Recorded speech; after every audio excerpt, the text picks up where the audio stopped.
here we are, back at it again at Krispy Kreme. This time, we're going to be looking at Sacred Stones. Concept here is pretty simple. How much do I like the map? And Sacred Stones has a smaller amount of maps than most. That's why I'm covering it today, because I am lazy and want to do the games with the lower amount of maps first. So, with all that out of the way, let's just start tier list making. Woo!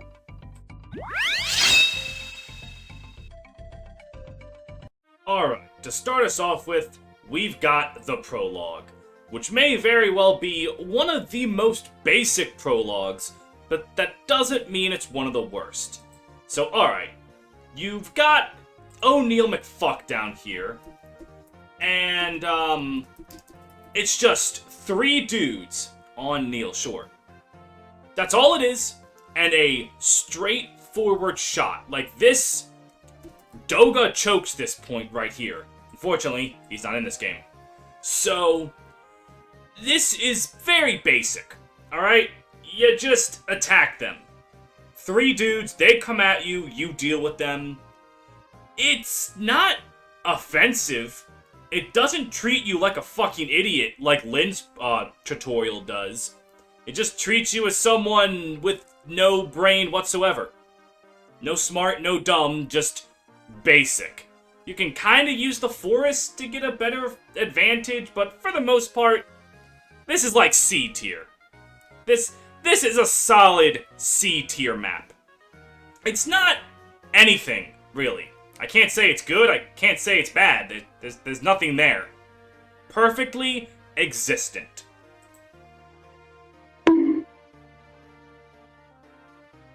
Alright, so Chapter 1 is a little bit better, alright?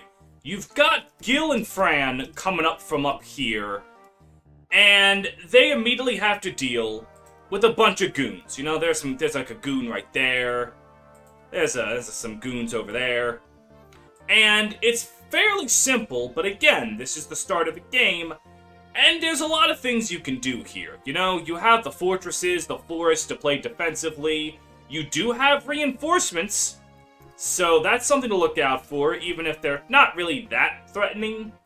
The main thing about Chapter 1 is the boss, Baguette, I think his name is. He is actually fairly powerful for a Chapter 1 boss. Your only unit really able to kill him is Seth. Like, unless you want he and Gilliam to have a non-stop, like, no one is hitting a damn thing fight. It teaches you how to use terrain correctly. It's about trading, because Franz is extra prepared with 2 vulneraries. And it's got a boss that teaches you the very important Sacred Stones tactic of throw Seth at it.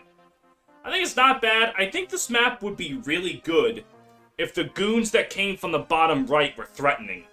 Like, I don't know, fuck making them just a soldier and 2 fighters. Make it like a fucking Wyvern Lord and 2 warriors. Make you on the run. Give us a fucking Galzus moment. Right there. But as it stands, it's a B. It's alright. There's threat. You can definitely die, and by you, I mean Franz and Erica. Seth and Gilliam are pretty fine. Spices up the weapons you see, so you can't just rely on swords till you win, like FE6 and 7's early game. It's alright. Solid, alright. B. I give it a B.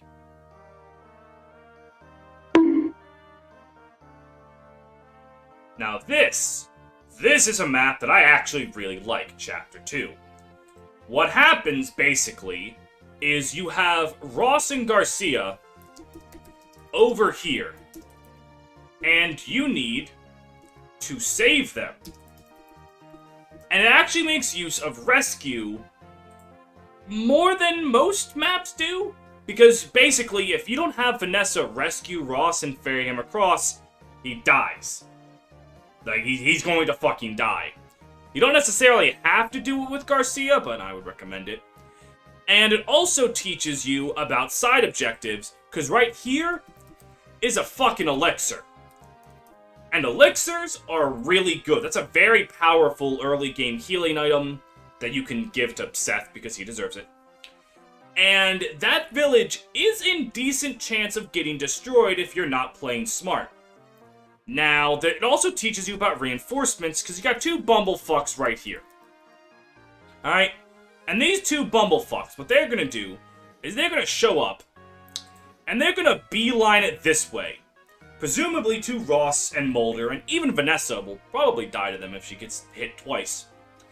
And it just does everything right, because it's not too difficult. Remember, this is still the early game, so they're not trying to just completely fuck your ass up at the very beginning. The reinforcements start on the mountains, so they have to come down from said mountains, which naturally gives the player time to react to them. And this fort right here makes a very nice choke point. Put Seth, Erica, Seth, Fran, Seth, or Seth on it, and you'll be good to go. I think this is a very solid map. I'm going to give it an A instead of an S, because it does take a little while for the bandits down here to come down. Like, the dude's name is Bone, which, first of all, who the fuck names their child Bone? Second of all, they do take a little while to climb down, so you might be just waiting around for him, but it does have a certain, like, thrill of the brigands are coming down from the mountain and Seth is standing there with a baseball bat like, yeah, come down here, I'm waiting for you. I like this map. I'm giving it an A. Solid map, solid map.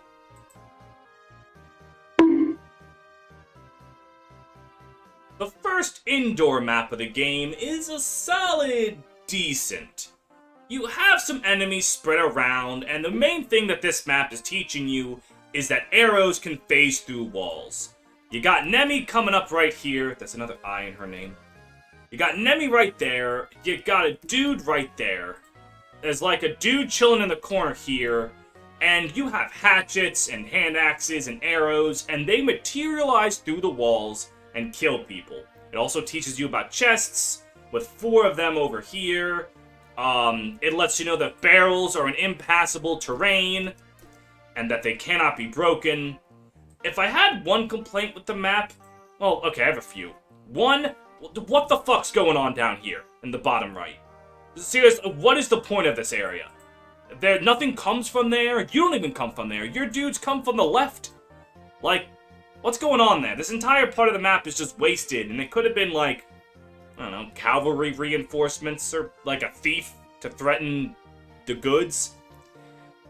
And it's also that the items aren't very good. It's like a fucking hand axe, javelin. It's very weak chests. And granted, it's still the early game, but if you're going to teach me about chests and how much I want them, put good shit in them, maybe? There's also a merc right here who's holding on to an antitoxin. And I guess you can get poisoned next map by some zombies, but antitoxins are pretty useless because poison isn't scary. Also, why is he holding an antitoxin? Like, teach me how to steal with something I want. I often forget that guy even has something you can steal. In fact, I think I forgot it so well, I think he actually had... No, he did have an antitoxin. For some reason, I thought he had a pure water. Nope, I was right the first time. Never doubt yourself. I think this is a B. It teaches about walls and range very well. We're still in the early game, but it just has some missteps that I think hold it back from being a really great map. It's just kind of good. Teaches you mechanics you need to know. Solid.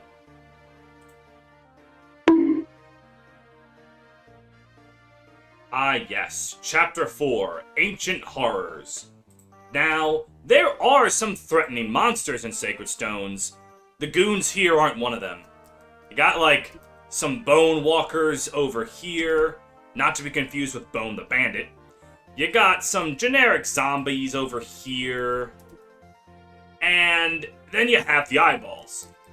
The eyeballs are the only fucking thing that are remotely threatening, because they use magic, and that can pick apart your units. This is the map to introduce you to offensive magic. And I don't think this is the best map to do it, because Arter and Loot aren't doing more damage than your other units. Nothing here has defense or resistance, really. The one thing I will say that this map teaches well is that bosses can move, because you've got this big old XP sponge over here. You know, you got the metal slime in the bottom right. And he's always going to give you 100 XP, basically. He's a boss, and he's an Entombed. So this teaches you, hey, Entombs are pretty sexy, and they move. There is, like, a line, I think it's just straight up in the middle of the map, that if you cross it, some goons from the top left show up. But, like, they're all at the top left. By the time you cross that line, you should be away from there, unless you sent Vanessa to nosedive for loot. Which, you could have. I think this one's, like, probably a C. It's not amazing at what it's trying to do. I feel like it could have done better by, like, having enemies that are naturally, physically resistant, so that Ardor and Loot's introduction pops out more. But this is kind of just a map that exists. It doesn't do its job terribly, it's just alright. I was gonna say something else funny, but then I lost it. Go me. Alright, now this is a good map. 5X does a lot of things right. First of all, you have an ally you need to recruit right here. It's old Joshu Boy. And Joshu Boy will McFucking kill you. Super easily, excuse me. Really, he can kill anyone. If he gets a crit, he's even a threat to Seth. And you have to worry about that, because unlike Navarre, who was very similar, you could just fly Sheeta over. You didn't have to worry about that. Joshua needs to be talked to by Natasha. And that won't happen because Natasha is a frail woman and he will... enemies around will kill her. Now here's the cool thing. Joshua himself will not attack Natasha. Problem. Goons near him will. So you need to clear out the goons near him. Problem is if you move people to clear out the goons near him, then then Joshua will attack you because he won't kill Natasha, but Erica, and stab her any day. So you want to play slow. But if you play slow, then all of a sudden, the brigands will appear from over here, and they'll start destroying the towns, and you don't want that. Because not only do the towns give good shit, like a secret book, a torch, a dragon shield, you also need to save all the towns to get a guiding ring, which is a really good reward, which is really the kind of thing that Bazba's fucking bandit house needed. And thematically, you see a lot of units for later here, like Amelia is right here, apparently this is where she lives, which makes sense, because, you know, she's from Grotto. Why the fuck is Tethys in this house down here? She gives you a dragon shield, that's cool as fuck. Really, I think this is an S tier map. There's also the arena if you want to kill yourself. I don't know what the fuck I was trying to type there. Iensa? Insa? Sure. And then there's also the boss, who requires not much thinking. Sar up here, he has a javelin, so you can't just magic him to death, because he can hurt you. But he's still not threatening. There's the force right there. Put, like, Garcia right there, you'll still be fine. I think this is an S tier map. This does a lot of things right. You have to think about it. You gotta play well. It's a good map. Well designed. Solid S tier. There's this area to the left that deserves some text. There. Lowercase f.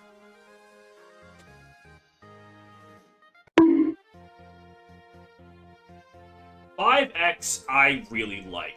It's a map that completely changes the pace of everything you've been doing, because now you only have 4 goons. F, Kai, Ford F-150, and that is not 150, that is 510. What the hell? I cannot type. And then, Corpse Fucker. So you have those 4 goons, and 2 Cavaliers, a Paladin, and a Lord. There's no healer there. So, the secret ingredient is crime. You have to steal your healing items. There's an Elixir goon right here. There's, I think there's a Vulnerary from one of these dudes around here. This hallway can be a little treacherous. You got a Shaman, and you got the TV series Monk. That makes the hallways perilous. You're going to want to try to plan around them and dodge them. The treasures are pretty good. There's a Killer Lance in this box. That's pretty good. kill. You have to worry about inventory management, which you don't have to do in any other map. This map presents a very different approach, but I really like it. It also is really nice thematically, because of how it links up to Chapter 8 later on. Because the two, they join together. Like, 8 has this top part cut off and this bottom part expanded. But I do like how they fit together, because you're fighting in the same place. It makes sense. I think this is a solid A-tier map. It's kind of the map to get you attached to Ephraim, to Kyle, to Ford, Orson, until Orson decides to engage in treachery. If I had to make one complaint, is that it can be a little slow to get through, but I don't think it's that bad. I think it really makes up for it in the theme, because, you know, Ephraim is charging in gung-ho. 4 goons against the world. You're playing Ephraim being a mad lad, which is important, especially to plot stuff later on. It's just a good map. If I actually had another complaint, it's that there's, like, no anti-turtle incentive, which plays into it being a little slow, but I think that's fine. I think this map is a solid map, though I do have to wonder, what is the purpose of these?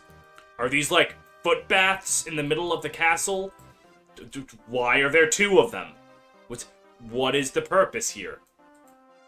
I do not know. I do not know.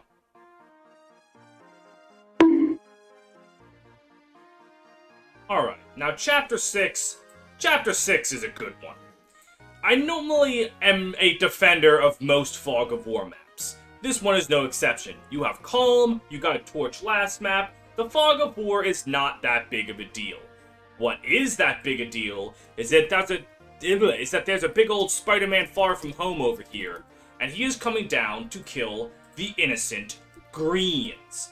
First of all, that's an M, and second of all, G. I meant to change color, but you know that G's there now. So they're innocent civilians about to be eaten by a spider. This serves as a great introduction to the Bale type of enemy, because they're actually one of the threatening monster types, because their attack can get really high in later stages of the game. And what you have to do is kill Fuckface over here. That is where he is. That little tuft of, what is that, like, road there? It's not really a road. The grass is dead over there, because Novala's existence is so painful it kills the life around it. So, what happens is the enemies here are all kind of lined up upwards. All the enemies are like this, and then some extra goonage over here. So the player is naturally drawn up to where Novala is, because that's where the enemies are. Combining that with reinforcements from the left, some cabs, that, you know, if the threat of innocent civilians dying over here wasn't enough to make you not turtle, they're still there. But you kind of can form a little bit of a defensive formation around here, with the fort and the mountains, and again, that veers you up and to the right, leading to Novala. I think this is a very well-constructed map. My dogs are going crazy. We don't do second takes here. One take Jake is what they call me. So, I think this is A or S tier. I think this map is very good. Yeah, I'm gonna say S. Might be a controversial opinion, but I think this is a very good map. Also, shout out to the one enemy. I think he spawns, like, somewhere around... Nah, it's more up a bit. Somewhere around here. It's a dude with a halberd. It's like, he's like the only enemy that can kill Seth in the entire game, if you have Seth equipped with a lance. Granted, once you know he's there, you just equip Seth with the sword, and then he can't kill him. And even if he does have a lance equipped, Seth will probably dodge the attack. I actually think it's like a 60% chance. Anyways, that guy can kill Seth, and he did my first time through the game. So, yeah, S tier map, I like this one. Chapter 7 is a solid, not terrible? Like, look, you've got some ballista right here, and some ballista over here, and, like, they're kind of threatening, but can kind of easily be dealt with. Just, you know, keep Vanessa the fuck away. The only thing that makes this map noteworthy is that there is a mage here, and that mage got the bling. He has a power ring.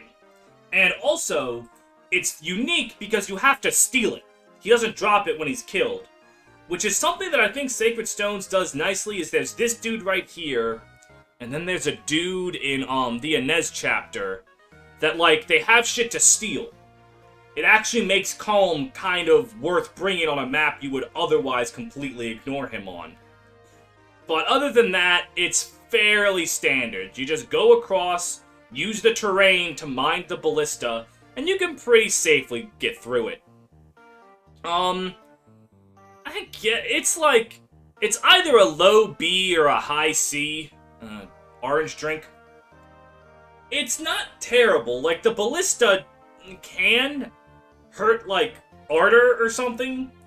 So, the game also does have a lot of terrain to naturally help you get up to the ballista safely. I guess it's alright. I guess it's B. You know, it's not uninteresting.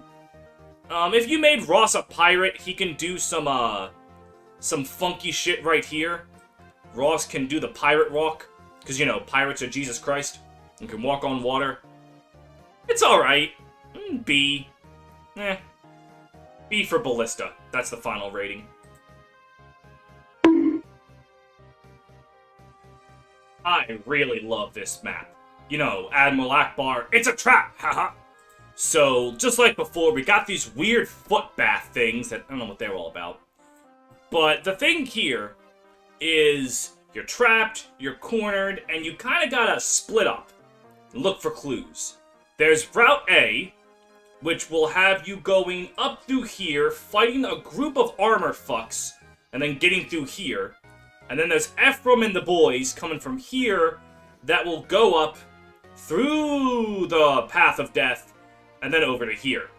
Calm can only be in one place at a time, and you'll probably have him open this chest right here, which contains an angelic robe. What happens after that is once you cross a line, I think it's going up these steps right here, a thievy dude, a steely boy, a good old Steely Dan, will come right here with a lockpick ready to take these two chests over here that contain a silver sword and an Elysian whip. And you might be realizing, whoa, those are pretty sexy items. They are. But by having the thief tied to you crossing a barrier and not a certain turn count, you can play around him. He never feels unfair. The mages coming from here can put a hurt on you. M for mage, a W for wumbo. And then the reinforcements where Ephraim are prevent you from just standing still. This is a good map. Is it S tier? I think it's A tier. Good side objectives. Some threatening things happen here. The Cavaliers can be a little dangerous if you don't have Ephraim just stand there with the Regen Leaf. Regen Leaf? I don't know how it's pronounced. The mages here can kill you because magic hurty. It's a solid map. I'm going to say A. And again, like I said before, this chunk, right about here, all that is from Ephraim's map. This whole area here. So I think that's really cool. Solid map. I give it an A. A for awesome. I really should think jokes through rather than just open my mouth and hope the words are funny. Onward to map number 9A. I really like this one. So the thing here, and the main thing you gotta worry about, are these two houses right here. One, to the left here, it holds a dragon shield. Dragon shields are sexy. You want those. This one right here holds a rapier. Why is Erica the only woman in the entire world that knows how to fence? I don't know, but it's a personal weapon for her, and Erica would like another one.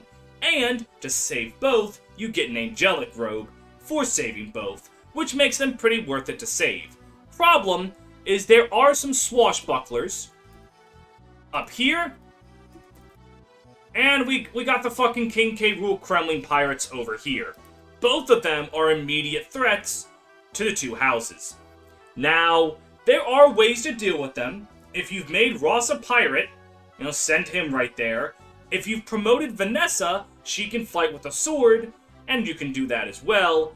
Other than that, they might get here first, but the game gives you good old Timmy Turner over here. Okay, I have to explain that joke. Tana's Japanese name is Turner. Why did I make a joke about Tana's Japanese name? Who's a nerd enough to know that? Anyways, she can kind of do a little bit of skirting around the pirates. Tana can just fly down here, take it, and then dip. Because Tana can't stick around because there are archers. And they will fucking kill her. The other thing that's a problem here is Amelia. You know, everyone's favorite hot take unit. Like, hey guys, did you know that I like using Amelia even though she's bad? Haha! Please, it's the same kind of tweet that has the same energy as Pick a God and Pray and how Studio Ghibli films make food good. We know this. Everyone knows this. Why are we still talking about it? Clearly you don't have an unpopular opinion that needs repeating. Anyways, this map makes you pick up the pace very early and out of necessity. This starting chokehold can be a little rough. I think there's some dude with a kill weapon around here. If I remember correctly, we'll leave it in the semicolon. And he can be threatening. And then you need to stop Amelia from killing herself on you. Thankfully, if you promoted Franz, he can just walk up to her easily. But if you don't have a promoted Franz and you need to recruit her with Erica, things might be more difficult. Also, talking about Calm stealing shit, Calm can steal Amelia's speed wing, and then Amelia retreats after a certain amount of time, and then when she shows up in Chapter 13, she has the speed wing again. So, cash money right there. But all in all, I think this is an A tier map. Maybe even S tier. S tier? I'm gonna say S tier, actually, yes. I think this is a good map. I think so. I'm gonna say S tier. Erica map, good. Hot take opinion. An actual hot take opinion there. You know, I kinda like how Fort Rigworld designs itself. Normally, Fire Emblem maps are built around anti-turtle incentives. Why don't I want to go slow? Well, something's going to come from behind and kill me, a village is going to get destroyed, something like that. Fort Rigworld is a little different. There is no anti-turtle incentive. The chests are never in danger, nothing ever reinforces from behind you, you're fine. The problem? The problem here is that, you know, some goons come in from here, some goons come in from down there. Oh, and can't forget the goons from over here, and from up here. Oh, there are some kill swords, and, you ever know, what is it? Ratchet & Clank Up Your Arsenal? How Quark has the Path of Death? Yeah, Path of Death right here. A middle room of fuck where you have to worry about Amelia, who I just wrote Path of Death over, so I guess I'll just, lowercase a right there for Amelia. Patha of Death. This map doesn't care how long it takes you to finish it, it's asking you to finish it. All the bullshit is in front of you. You have a sleep man over here. You have a bunch of archers. You got some javelins, some JAVs, because that's what they stand for javelin, right? I see JAV videos all the time, that they're just javelin videos, right? And then you got Tana. I was trying to say Turner again, but I also said Tana and just slurred it into whatever the fuck I actually just said. This map is asking you to deal with it. It's honest, it's upfront, you see everything coming at you, deal with it. I like that. It feels a lot like Shining Force, if you remember that Let's Play. There were never any anti-turtle incentives in Shining Force. It was all, take this at your own pace, but good fucking luck, buddy. And that's what this map does. I think it's an A tier map. Not quite S tier, but A tier. I think it's very good at what it does. Yeah.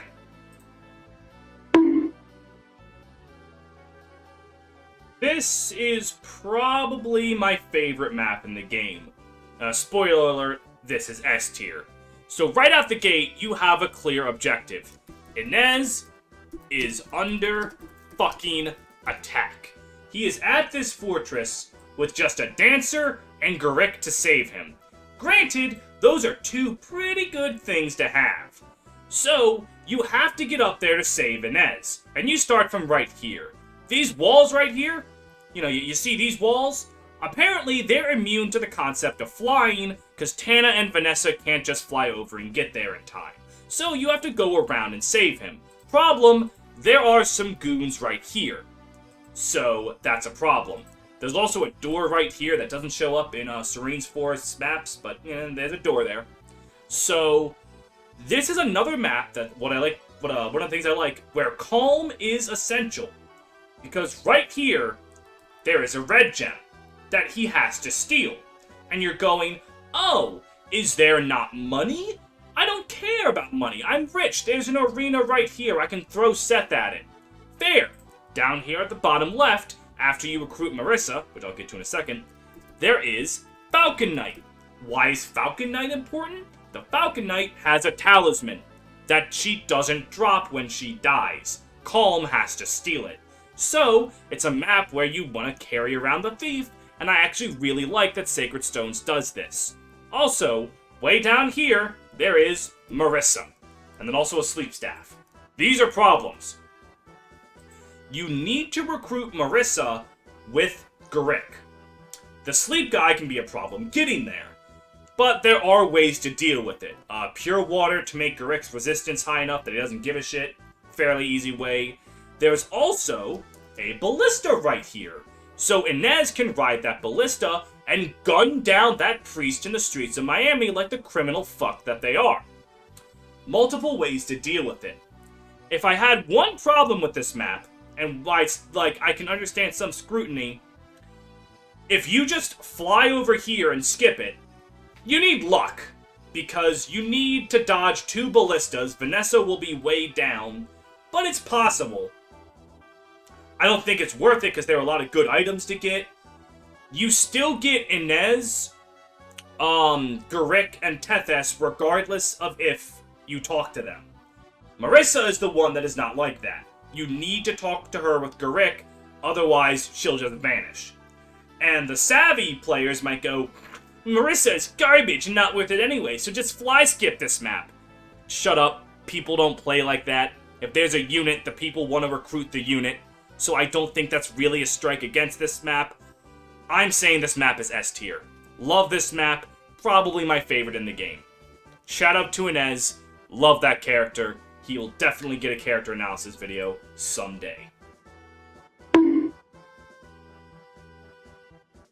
This is another good map. I really like the route skip maps.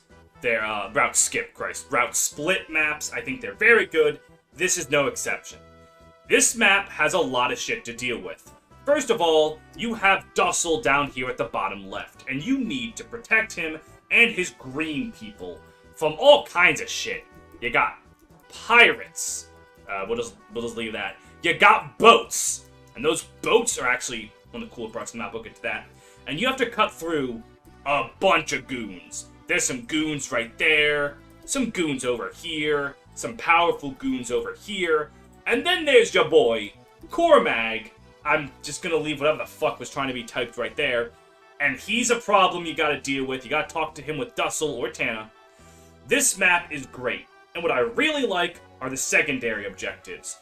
You get a Knight's Crest for keeping all of Dussel's green people alive. That's a very fucking good item, and you want to do that. And Dussel's green people, I don't know if this is personal experience or what, but they're not as dumb as other green people. They're fairly competent and will normally be able to survive long enough for your own intervention.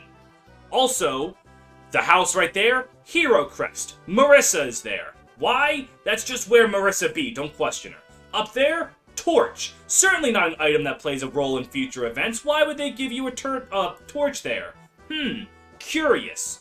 So, great map, great objectives that are worth it, and my favorite objective are the boats. See this word right here? Boats? Cool as fuck. The boats are all ballista. They are ballista enemies. They use the bow. They drop an angelic robe and a secret book, if I remember correctly. It's stat boosters. So, hang on, I'm actually checking up on that thing I just said. Regardless, the boats drop cool shit. One of them does, excuse me. One of them has a secret book. That objective is genius, because to get there, you need a flyer. Well, they're a ballista. They kill your flyer. So you have to be really careful in how you do it. You have to position Vanessa or Tana properly so that they might have to survive a hit from a ballista. I think that's genius. Really cool. Love this map. Solid 10 out of 10. S+. S tier. I think this is an amazing map. Chapter 10 is the best chapter for Sacred Stones, regardless of the route split you go on. Oh boy, I sure do love following up great maps with absolute mediocrity. Yeah, this is a Fog of War map. Everything's all spooky shady. You got, Larshell, who is positioned right here. And then you have Dulzla, who is positioned right there. Now, unlike Dussel's green people, Larshell and Dulzla can actually die and require some effort to get to them. Mainly because Dulzla, while he is super easily going to kill anything one-on-one, there's a lot more than one goon on this map to kill him. And they can pile up around him, and Larshell herself can't defend herself. It's just a little rough. The chests are good. The problem is that the worst one, the Restore Staff, which, this isn't Thracia, you don't need Restore as much, but here is the Restore Staff. That's the one that's under threat of being stolen. This one has a secret book, and this one has a short spear. I might be getting those mixed up. Those are the ones that have really good stuff. Short spear, great weapon. Secret book, great stat booster. They're the ones that aren't in danger. So Calm can just meander over there at his leisure. There are some threats here. There's like a Death Goyle somewhere around there. There's a Mayuth dog over here that can kill you. And they are kind of threatening. You gotta be careful. There are the natural choke points right here. So if you're using maybe Gilliam, maybe Ross has leveled up health, or Garrick himself, that's all fine. You can go down to the south here. The boss is over there and you can kill him. Or you can just move everyone up.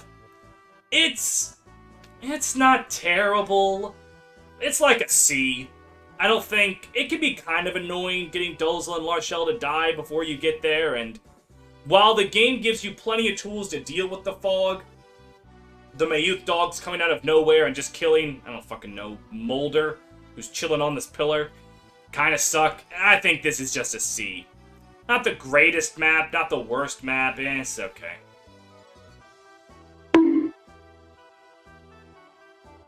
Ladies and gentlemen, I have a confession to make. I am a filthy Phantom Ship defender. That's right, I fucking love this map. It is one of my favorites in the game, S-map for sure. The problem is, this still image of the map doesn't sell the theming. Last map, you saw Larshell be like, every single sailor's a bitch because of this ghost ship, and I'm gonna fuck him up. And then she leaves, and you're like, what the fuck is she talking about? And then you see the ghost ship. At the start of the map, it's just kind of peeking out down here. You know? Nothing really going. And then, as it gets closer, it's right here. And these little boarding thingies aren't there yet. So you might, I don't know, have Calm with you, use a torch. This entire fucking ship is covered with like 30 zombies. Mayuth bone people. It's like, holy fuck, that's a lot. You also have eyeballs, you know? These circles will be the eyeballs. They're coming from all over. And it's like, holy fuck, that's a lot. And then the planks come down, and you're like, ah, fuck. I gotta deal with them. This is a defensive standoff. And, even better, is Larshell and Dulzla are back again, over here. Come on, everybody. Let's bring them over. But it doesn't feel cheap that you suddenly have green people you need to protect, because it's a few turns in. The enemies, while they're plentiful, will die pretty quickly, because there's a lot of them. You're pushing through. It feels like you're boarding a ship. You aren't just playing passive with like 5 or 6 pirates like this is fucking Gaiden. No, you are overtaking a giant zombie ghost ship like it's fucking Berserk over here. And you knew Larchelle was gonna be here. She fucking said last chapter, I'm going after the ghost ship. And when you're here, there's this huge mass of water with no boat on it. And you're like, huh, you can kind of put together something's gonna come from there. And, unlike last map, Larchelle and Erica's map, Larchelle and Dozla are a little bit safer here. The only enemies at the start are some Moguls that show up that Dozla can handle just fine. You have time to get over to her. The one problem I kind of have with this map, it's not enough for me to put it below S, is that the Moguls that are out here are kind of annoying because they spawn in at, like, the last turn things spawn in. Turn 5, I think it is. With the boss, who, by the way, comes from behind and gives you a moment to deal with. So then you have to go from boarding the enemy ship to defending from these 3 planks. These 3 planks, this is the choke point of all choke points. So, my one problem is that the Moguls and Gargoyles that come in from, like, the water, they can, like, take a while to get to you, and you're kind of just waiting for them to get there. It's kind of like the Brigands from Chapter 2. So that can be a little annoying, but I am a defender of this map. It's got great thematic purposes in how the gameplay, you have to wait for these fuckers to show up, and it's scary. It's got a great little choke point right here that's a lot of fun. It's hard without being too bullshit. This is an S tier map. I don't know if this map is still hated. I remember this map not being popular back in the day, but I defend it. Great map. And we go from one of the best maps in the game to arguably the worst map in the game. This is kind of just a straight shot. You go through here, fight some goons, go up here, fight some goons, go up here, kill the boss. Very straightforward, not a lot interesting going on. The monsters here are not threatening, which is kind of the problem for a lot of these mid-game, for like a lot of monster maps. Oh, excuse me. There are reinforcements that show up. Once you cross, I think it's this middle part right here. Some doggos show up from the left. And some gargoyles show up from the right. But there's just nothing here that's that interesting. These houses over here cannot be destroyed. So you can just get to them whenever the hell you want. Ewan is in a house, which I don't think this map shows for some reason. Ewan's house is like right here, I think. Or right here, somewhere around here. And he comes out, and then he's a liability you need to protect. But you can just wait to talk to him until you've cleared out a path. There just really isn't anything interesting in this map. This is a D tier map. I don't like this one very much. I think this is the worst map in Sacred Stones. Yeah, not a whole lot to say. It's also so bad that there's just... It's not even, like, cataclysmically bad. It's just bad. A boring bad. Eh. I like a lot of Erica's maps, but it's the first 2 and the last 2 I really like. The middle 2 of Erica route, and it's kind of a snooze.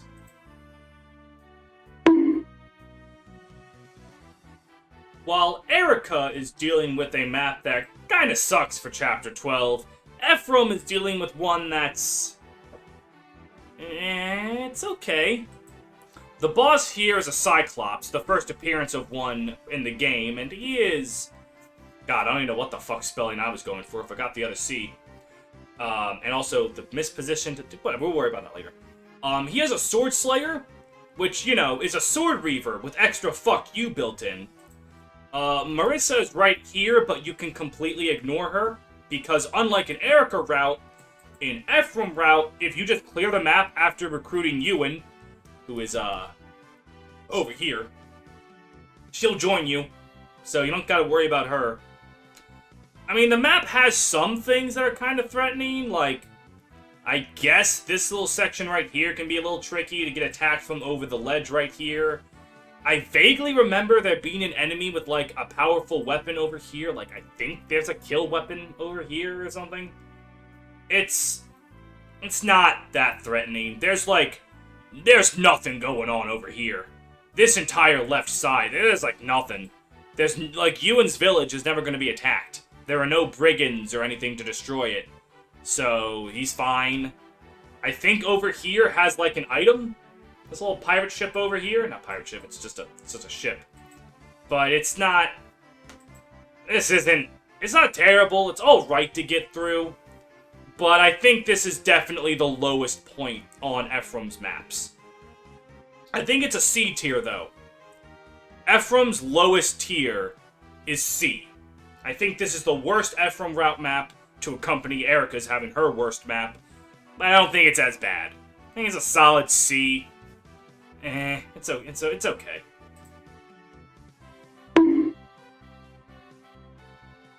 You ever see something that's so close to greatness? Like, it's so close to perfection, but it just fucks up like one key step here. That is this map. This map is so close to, and I'm not fucking around when I say this, being one of Fire Emblem's best, period.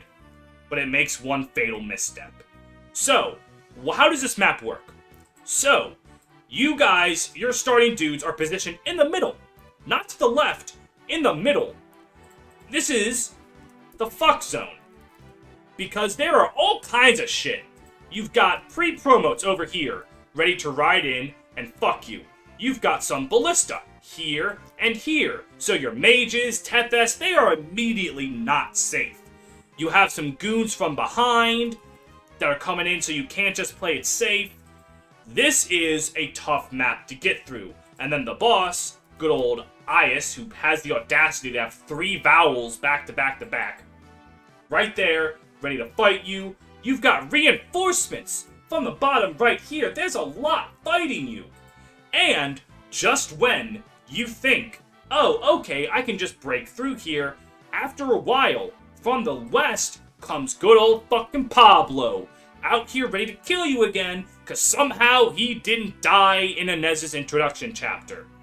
I don't know how, but he's alive, and he's got a divine tome, and he's ready to fuck you. Oh, by the way, Cormag, yeah, he's right here, and you have to worry about recruiting him. All of that shit coming at you, and you have to play defensive. You gotta break through to Ias's defenses, take the ballista for yourself, and then suddenly the enemy's defensive fortifications are your defensive fortifications from Pablo, who is going to try to go. So, that sounds like it's an amazing map. What could possibly be the problem? Killing Ias ends the map. And it's not hard to do that. Ias is a great knight, which means he has armor and cavalry weakness. So you got a Horse Slayer or a Zanbato, which, by the way, one of the goons right here gives you a Zanbato. You can just ride up and kill him with Seth. And since you just got Tethys a few maps ago, I think you can even do it turn 1 easily. Also, Cormag is not portrayed very well here in how to get him on this route. You knew he was coming, because, you know, Volter brought Glenn's corpse up, and then Cormag flew off to attack you. That was a few chapters ago. That's not fresh in the player's mind. They have no indication that this is when Cormag shows up. When I was a kid, and doing Erica's route, I didn't recruit Cormag. I beat this map too fast. And I know I'm not alone in that. A lot of people just missed Cormag here. So, if you know to wait for Cormag, it kind of gets a little better, but again, Ias is too easy to kill, at least quickly. He's got good stats. The problem is you can reach him turn 1 easily. So if your thing doesn't go the way you want, you just reload. Now, some could say that that's cheesing it, and it's not quite, like, you can excuse that because it's very clearly cheesing it and it's not fair to the map. I kind of get that, and I kind of agree. However, this is one of those, oh, well, if you know what you're doing, you don't gotta fuck with this map. That's what I thought until I did research. This is why we do research, kids. Turns out, one of the brigands that spawns in with Pablo has the body ring. For those of you who don't know, that increases Constitution by 2, which for a lot of units is essentially 2 free speed. And more speed is very, very important. That is 100% worth waiting for Pablo to show up. But if this map's any indication, Sacred Stones is my favorite game in the franchise. I didn't fucking know that. I played this game like dozens of times. I didn't fucking know that. There's also no clue that you gotta wait for Pablo. So I'm giving this map an A because of the body ring, dude. He encourages you to wait for Pablo. This is one of those maps where the first playthrough isn't that good. You'll just kill IS and kind of run with it. But once you know what you have to wait for, this map gets a lot more fun. So I'm giving it an A. S if the map didn't end when you killed IS, this would be an S tier, and not just an S tier, like S+. Top of the franchise. But it's just an A. I think it's very good, but just suffers from killing IS ending the map. Completely unrelated note that I'll very rarely ever get to talk about again. One of Kalik's best character moments happens if you don't kill IS. I recommend looking it up if you like Kalik, but you're never going to see that because no one ever lets this map go to turn count. So, just wanted to muse over that. Flurspar's Oath. The map with the cooler Selena. Alright, so right from the get-go, this map has a lot of shit coming at you. And by shit, I mean Selena's bolting. Bolting is in the middle here, and it genuinely can and will one-shot some frailer units. So, that's an immediate problem. And you can't just sit around and wait for it, because you got some yar-har fiddly D's over here coming to destroy the village. And I think there's also, like, a brigand from down here. I meant to say brigand, Berg, alright. Maybe that'll be the recurring gag, and by gag, I mean unintentional bullshit. You get Gurik and Tethys right here, ready to come up, help you out, and they're kind of in danger, kind of not. Like, there are some goons over here that can come up north and kill them, but Gurik and Tethys can also just walk up. It's not that hard. Getting to Selena is fairly difficult, because she can kill you, and there are some powerful goons over here. Gins, now, as they are called. And then we got some goons over here. And, again, remember how I've been saying that I really like how Sacred Stones actually makes Calm worth something? Well, there's a mage here, and they've got a speed. Spief. We're keeping Spief. With a speed wing that Calm needs to steal. And I really like that. So, you gotta bring in Calm, and by the way, Selena can murder the shit out of Calm with a single strike. But a speed wing? Pretty fucking good. I want it, you want it, worth carrying around for. It's got a dangerous thing to approach, it's got side objectives that need a bit of hurrying to get to and save. This is a good map. I'm gonna say S tier. This map is really good. Selena, I love you, one of my favorite characters, and you've got a damn good map that I distinctly remember took me a while to beat as a kid. Really, really good map. Also, Gurik and Ephraim's conversation about how Inez told Gurik to fuck off and go talk to Ephraim and to go help Ephraim. I love it. Nothing to do with the map itself. It's just good, though. Chapter 14 for Erica is one of those not terrible maps. Like a solid B is what I would say. What you got here right now is the Mr. Rennick. He's trying to run up and steal from chests, and that's no good. There's a Berserk man over here. Or Herzerk, as my blind ass types it. Fun fact about that Berserk guy. In the original Japanese game, you could get his staff. But in the localization, they gave him a men's staff to drop instead. And he's programmed to never heal someone, so you will always get the men's staff. He'll never switch what staff he's using. Yeah, that was weird. There's some rewards for going off the beaten path right here. This part right here, with the stairs, you can't go through this way, I think. Like, you have to come down from south. So you have to send a unit down this strip, or a few, because there are some goons here. It just got some stairs, reinforcements. I think some dark boys come up from over there on those stairs. Carl himself, or Kyril, I think it's just pronounced Carl. He's a tough boss. If you know, don't cheese him with the wind sword and just attack him from range. This map's alright. It's alright. I give it a solid B. It's one of those where the threat isn't an anti-turtle incentive, it's just can you get through it? Well, no, there is an anti-turtle incentive, Rennick. But you can get him turn 1 if you do some promotion dance shenanigans with Larchelle. If she's promoted, she can actually reach him turn 1 through some bullshit, but you have to know to do that and also have her promoted. So Rennick does serve to be a decent anti-turtle incentive. And you have one of two ways to get to him. You can either just, from the start, go up and gun him down and catch him, or you can cut him off as he goes along this long hallway and intercept him before he gets to the stairs. Both work. I like that there are two ways to handle him. Other than that, it's a solid map. Solid B. I like it. I like it.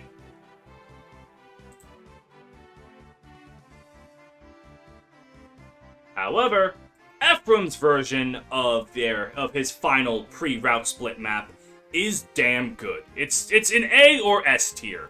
So, good old Rennick's on the run again. He is over here to the right. Ren on run. Let me attempt to type correctly. And Rennick goes through this route.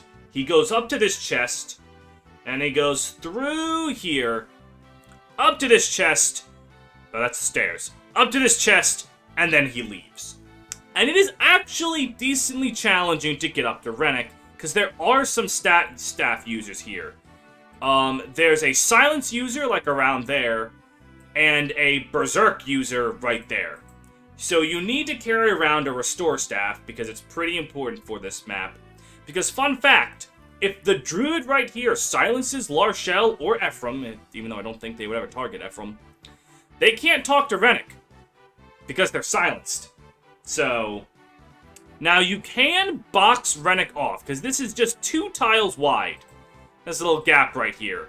So just slap, like, Dussel and Gilliam right there, and Rennick's kind of up the creek without a paddle. All the chests are good. There's a body ring over here that you're going to want to pilfer. And it's just one of those maps where it's a little tricky to get through it. There are a butt ton of reinforcement goons coming out from here. Your party starts split up into 2 teams here. You have the A team and the B team. And you just have to go up with both of them. You could try to consolidate them all on one side. That'd be a little slow and clunky if you did that, though. All in all, this is a solid map. I think this is an A-tier map. Very solid design. Rennick makes a good anti-turtle incentive. I like it. No, I like it.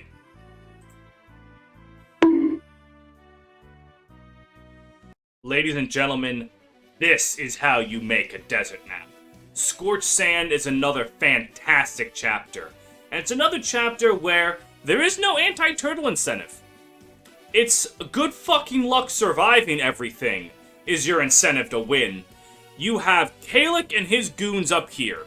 So we'll have, Certified Women Respecter up here to the left. And then you have, the Super Women Respecter down here.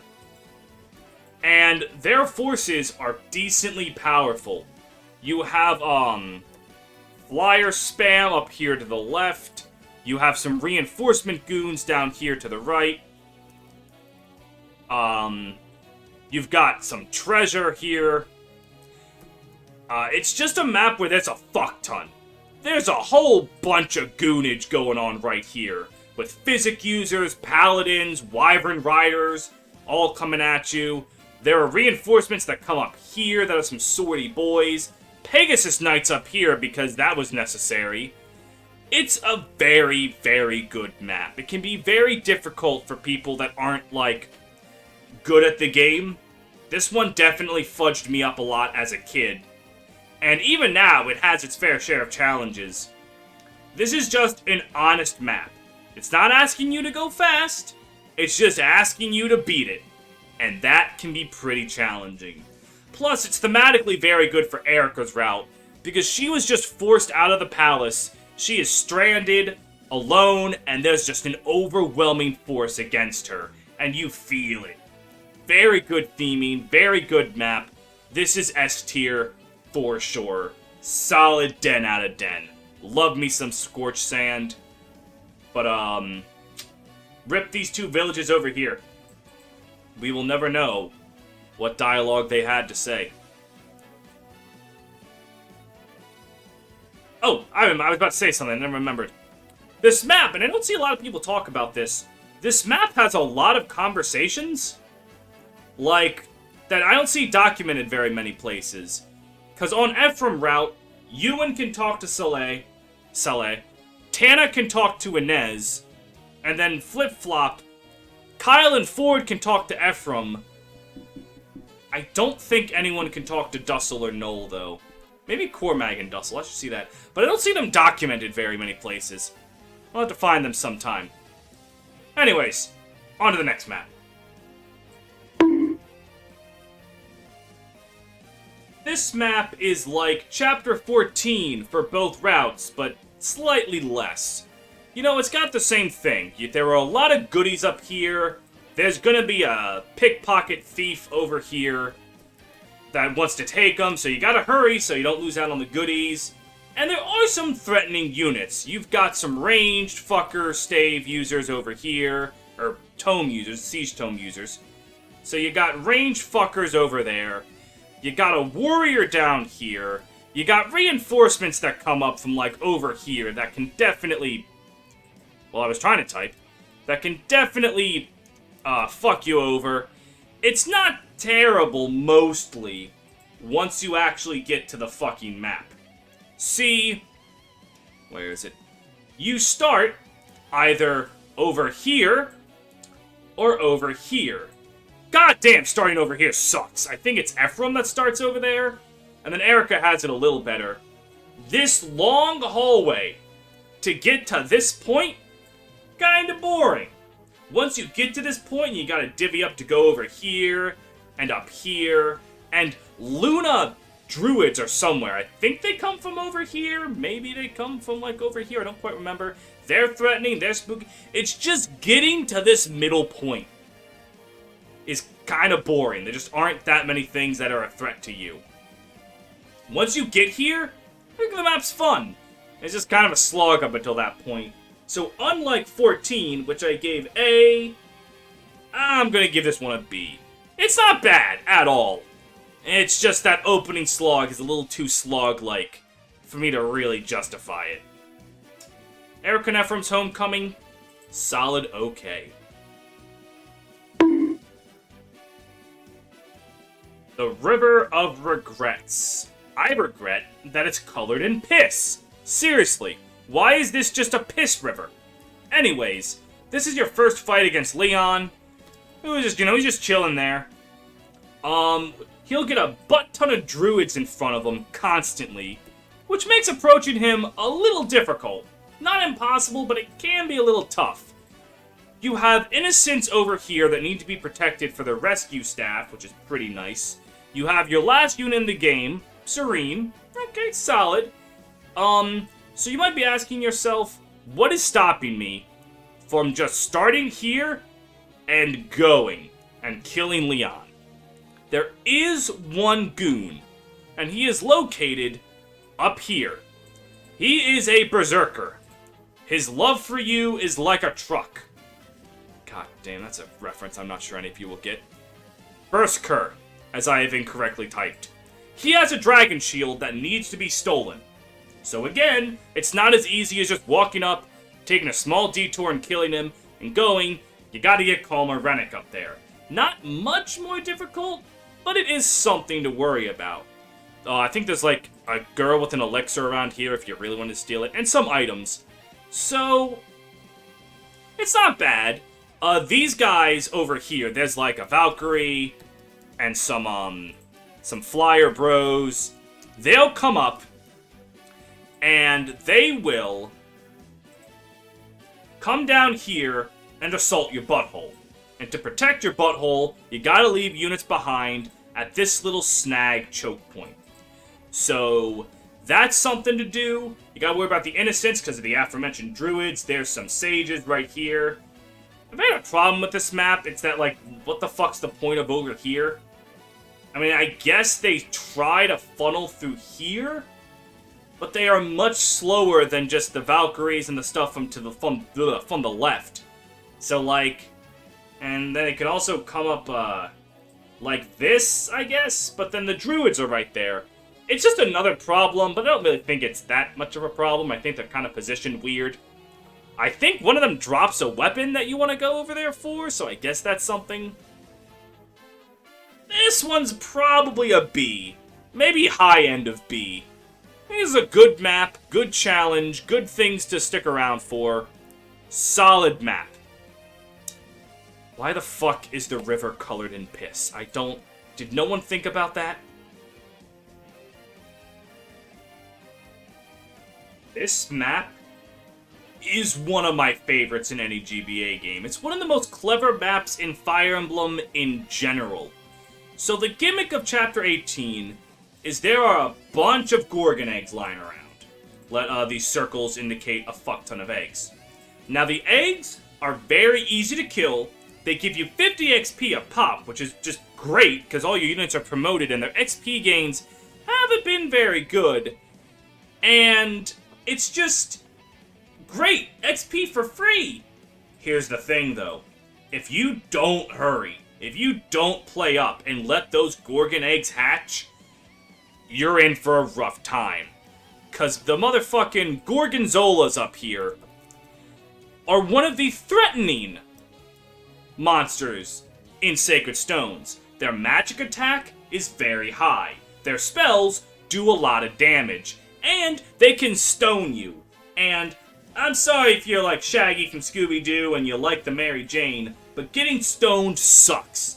This ain't Lucifer's lettuce. This is getting stoned in the Bible. Not great, you will die. So, it becomes a mad dash. You have to send units over here to deal with the eggs, but then you gotta split up to here, to here, to here, to here, to deal with the eggs before they hatch. And even if you do get there, you have to worry about the actual enemies on the map, which are the Gorgons, and some death goyles, and some dogs, and it sucks in a good way. This map creates a frantic pace. It's difficult to go through. You need to balance going fast with going slow to deal with the long-range magic of the Gorgons. This is an amazing map. S tier for sure. The only thing I want to note is that Sacred Stones doesn't have natural disasters programmed right.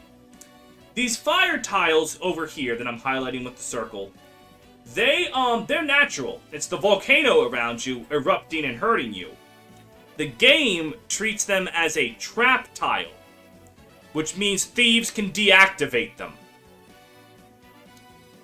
Yeah, a thief can deactivate fire. He can deactivate a volcano. Do not ask me what fucking sense that makes. This is a really cool map. Last Hope is in the darkness. It's night. You're being assaulted at night. Your green units are actually dying all around you, which kind of adds to the spooky factor a bit, because you don't know where they're coming from, and you are getting overrun. I cannot stress enough that so many fucking goons come from down here. There is like infinite goonage going on down there. Now, some people will remark that you can warp skip this map with some warp cheese. What you do is you expose a spot next to Reeve, who's the boss down here in the bottom left, with light, and then you warp a boss killer down there, and then you kill him. I don't think that should count against this map for two reasons. One, the Warp Staff only has 3 uses. Like, it's a commodity, so I think using it intelligently is good design. Personally, it's not like FE1 where Warp can just trivialize everything. Here, you gotta know what you're doing, because you don't get to fuck up. Because, you know, it's only 3 uses in the entire game. I like that. Second, there's reason to not Warp Skip. You've got chests here that contain good items. You've got some brave weapons to acquire down here. I think it's worth it sticking around. There are 2 main choke points. Right here, and right here, or right here, if you're feeling frisky.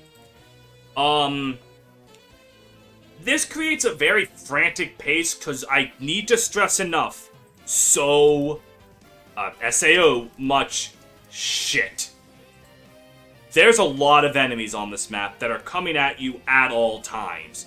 You need to be ready. Being too aggressive will get your ass killed. Excuse me. I think this is a wonderful defend map, a fantastic closing to human enemies. This is the last map in the game where you fight human enemies, aside from just Reeve and Leon as bosses, and then, like, I think a thief shows up and lagged out.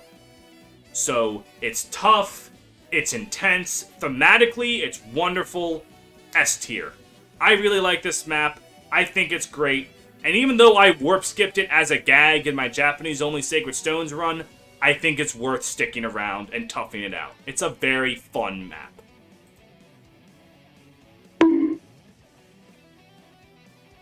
Chapter 20 is okay.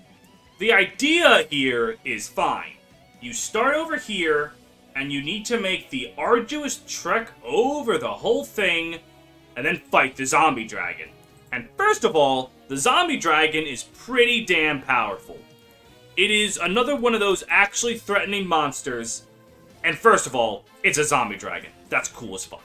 Second of all, it's actually kind of tough to take out. You have a lot of enemies from all over. You have long-range tome users, and by tome, I mean eyeballs, over here. You have a whole cluster of enemies hanging out around here. With like a Cyclops, a butt ton of skeletons. Like, this is a cluster over there. You have Cyclopses descending from the mountains, coming to fuck you in the ass. After this perilous trek, I don't think there are weights that are death goyles there. I think the Cyclopses come from right here. Sorry, wrong mountain home. You can also technically go down here and around, and there's just as much bullshit if you do that. The one problem with this map is, remember how I was just saying that I don't think warp skipping is something to count against a map in these games? Because, like, there's reasons to stick around, the warp staff doesn't have too many uses, you gotta, like, you know, all that stuff? I can't say that for this map, because you don't warp skip it. It doesn't take a rocket scientist to realize you can just fly people over. What's stopping you from doing that? Nothing. I mean, there are some nice weapons around, but there's nothing on this map that's desperately like, I need that. Like a steel blade, I think, some killer weapons, like they're nice. You don't need to stick around for them. Granted, if you play this level as intended, it's a decent challenge. You know, it's fun. Never forget that time in Japanese only where Ardor was right here and got ass fucked by RNG. I haven't forgotten that, and I never will. I think this one's a C. It's too easy to skip, and not enough to warrant sticking around for it. But it's not unfun to play. It's decent. A lot of terrain to use that the enemy can also use, so you gotta think about where you're putting people. It's alright. It's definitely, after the string of, like, River of Regrets, Two Faces, Lasso, after that string of really good maps, this one's just eh. Just a C.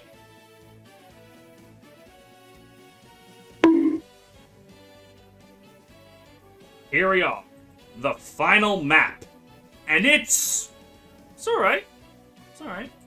You got the Prince of Darkness up here, ready to fucking Naglfar the shit out of you. He's surrounded by Gorgons, who, as I've established, are pretty threatening. Especially because, you know, there's fucking like 8 of them. The way in front of him is blocked by some Skeleboys, so that's a little difficult. This way has like dogs and death goyles, and it's not hard. Oh, and by the way, there are now 2 dragon zombies. So what's worse than 1 dragon zombie? 2 of them. 1 to the left, 1 to the right. Now what's in the chests? An angelic robe, which can be nice for a last push to help a unit survive this magic fuckery. And then an earth seal.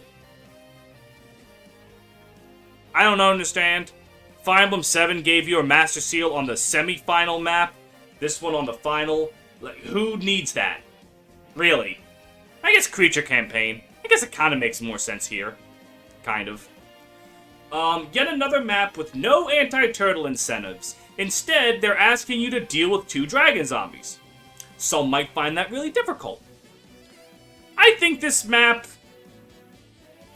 somewhere between B and A. I think it could... it's probably a B. Not abysmal. The fight with Fomortis brings it down to a B. After you beat this one, you're in an arena and it's just Fomortis. And, like almost every Fire Emblem final boss, he's not that hard to deal with. You just equip the sacred weapons and kill him. You often kill him before he even attacks, because his first attack is summoning a bunch of goons that you promptly ignore while you finish him off. So, yeah. Solid B. Sacred Stones ends on a good note. I think the map is challenging without being too bullshit, but it doesn't wow me like Path of Radiance's final map or Genealogy of the Holy Wars, but it's also not that frustrating. Like, fucking god, I can't stand Awakening's final map. It's not even hard, it's just lazy. But this is a solid good. A solid good to end it off on. Thank you guys very much for watching. What do you think? Do you agree with my placements? Disagree with them? Want to call me insulting names? Want to call me a genius and ahead of my time? Whatever. Let me know. I love Sacred Stones. I've said many times before, it's my favorite. And next time for this, I don't know, we've done a SNES one, we've done a GBA one. We'll figure something out. Take care. Put up the final tier list.